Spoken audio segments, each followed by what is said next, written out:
नहीं, जो मौत होती है तो वो तो नेचुरल मौत है, और जो बीमारी से मरते हैं, कोई हार्ट अटैक से मरता है। इतनी सारी संख्या हो रही है। अरे रोज ही मरते हैं भाई लोग, तो कोई हार्ट, बाहर जेल के बाहर भी मरते हैं, जेल के अंदर भी मरते हैं। जो आया है वो तो जाएगा। नो नो नो, तो सुप्रीम कोर्ट ने मना कर दिया, पूरे व्यापम की जांच को सुप्रीम कोर्ट रद्द कर दिया। हाई कोर्ट में जो जांच, पूरे केस की जांच हो रही है, उसको स्वीकृति दी है उन्होंने कि ठीक हो रही है, सही दिशा में हो रही है। धन्यवाद। तो सीबीआई जांच नहीं होना चाहिए। The Congress has escalated the attack on what is perhaps India's murkiest cover-up, taking potshots at Shivraj Singh Chauhan, terming Babulal Gaur's comment as insensitive. जिस तरीके से बाबूलाल गौर ने सीबीआई जांच को खारिज किया है, निश्चित रूप से मुख्यमंत्री के दबाव में है। उनको मालूम है कि यदि सीबीआई इंक्वायरी हो जाएगी तो मुख्यमंत्री, उनके परिवार सहित सारे लोग फंसते हुए नजर आएंगे। अभी तक व्यापम में 42 लोगों की मौतें हो गई हैं और लगभग 1000 लोग गिरफ्तार हुए हैं। इसमें संदेह ये तक भी व्यक्त किया जा रहा है कि कहीं लक्ष्मीकांत शर्मा, सुधीर शर्मा और उपरीत की भी हत्या न करवा दी जाए जेल के अंदर। बहुत ही संदिग्ध मामला है, सरकार को इससे बचना नहीं चाहिए।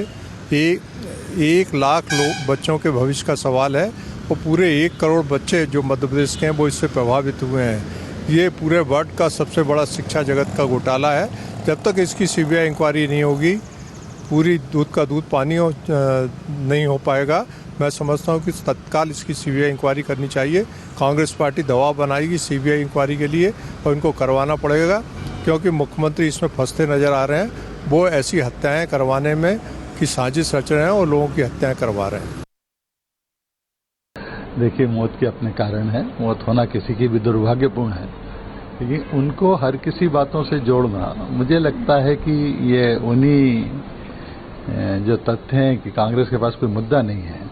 और दुर्भाग्य से विवेक तनखा साहब जैसे बड़े माने हुए प्रतिष्ठित वकील भी कांग्रेस के ट्रैप में फंस गए और गलत बातों को लेकर वो गए, और उसके कारण कहीं ना कहीं उनके मन में भी पछतावा होगा।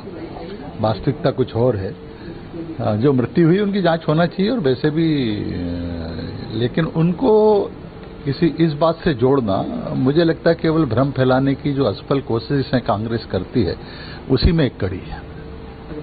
इसमें जो एसआईटी का रिपोर्ट होता है, सारा का सारा कोर्ट की निगरानी में चल रहा है, तो उसमें भी ये माना गया कि 24-25 मौतें बहुत संदिग्ध हैं। नहीं, मुझे कहना सब तरह की जांच होना चाहिए, कोई दिक्कत नहीं है। और मौत जेल में अगर होती है तो न्यायिक जांच करवाना ही पड़ती है, होना भी चाहिए। तो अब ये मौत को किसी उस से जोड़ना, ये जो एक ट्रेंड बन गया है, कोई भी घटना हुई और उसको उससे जोड़ना, ये उचित नहीं है। ये बड़ी गंभीर बात है कि एक के बाद एक जिनके पास प्रमाण है, उनकी बड़े संदिग्ध वातावरण में उनकी मौत हो रही है।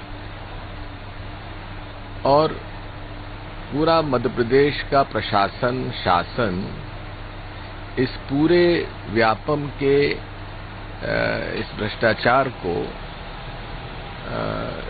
दबाने में लगे हुए हैं। अब इतना सब कुछ होने के बावजूद भी अगर भारतीय जनता पार्टी के नेतृत्व पर उनके कान पे जूं न रेंगे तो ठीक है, हम लोग तो अपनी लड़ाई लड़ेंगे।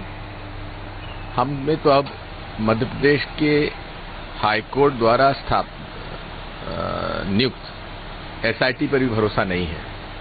एसटीएफ पे तो पहले भी नहीं था, एसआईटी पे भी भरोसा नहीं है, क्योंकि उन्होंने अपनी असमर्थता हम लोगों के सामने व्यक्त की कि हमारे पास कोई अधिकार नहीं है इन्वेस्टिगेशन को इन्फ्लुएंस करने का।